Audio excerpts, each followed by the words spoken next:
বাংলার ফুটবলে হৈ হৈ রৈ রৈ অবস্থা। ঠিকই শুনছেন, সোনারই কথা।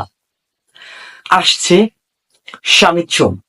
হামজা চৌধুরীর পরে বাংলাদেশের আর এক পোস্টার বয় শামিদ চুম। তিনি কানাডিয়ান প্রবাসী ফুটবলার।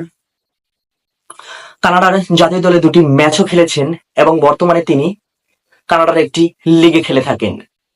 অত্যন্ত স্কিলফুল প্লেয়ার এবং অত্যন্ত প্রতিভাবান ফুটবলার। তিনি বাফুফের একটি আনঅফিসিয়াল কমিটির সাথে যোগাযোগ করে বিষয়টি জানিয়েছেন তিনি বাংলাদেশের হয়ে খেলতে আগ্রহী। এই বিষয়টি আবার নিশ্চিত করেছেন বাংলাদেশ ফুটবলের বর্তমান প্রেসিডেন্ট তাবিদ আউয়াল।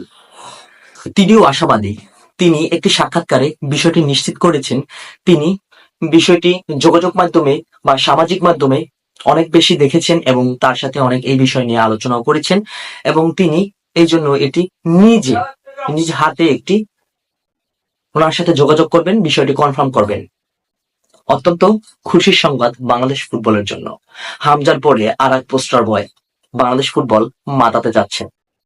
আসছে জুন সিঙ্গাপুরের সাথে ম্যাচ দিয়ে হতে পারে সামিদ চুমের অভিষেক। তবে এখানে যদি কিন্তু অনেক বিষয় থেকে যায়, অনেক প্রসিডিওর মেনে নিতে হবে। আছে ফিফার অনুমোদন, সাথে বাংলাদেশের পাসপোর্ট, তার বাবা মায়ের পাসপোর্ট সবকিছু কমপ্লিট করেই বাংলাদেশে হয়ে ম্যাচ খেলতে পারবে সামিদ চুম। তো বাংলার ফুটবল প্রেমীরা অত্যন্ত আশাবাদী।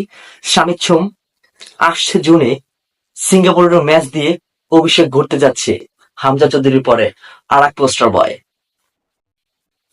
শুভকামনা রইল সামিদ চুমের জন্য। ধন্যবাদ। দেখা হচ্ছে খুব শীঘ্রই বাংলাদেশের জার্সিতে। আসসালামু আলাইকুম। যারা আমার পেজ থেকে দেখছেন পেজটি ফলো করে দিবেন এবং যারা ইউটিউব চ্যানেল থেকে দেখছেন চ্যানেলটি অবশ্যই সাবস্ক্রাইব দেবে। ধন্যবাদ।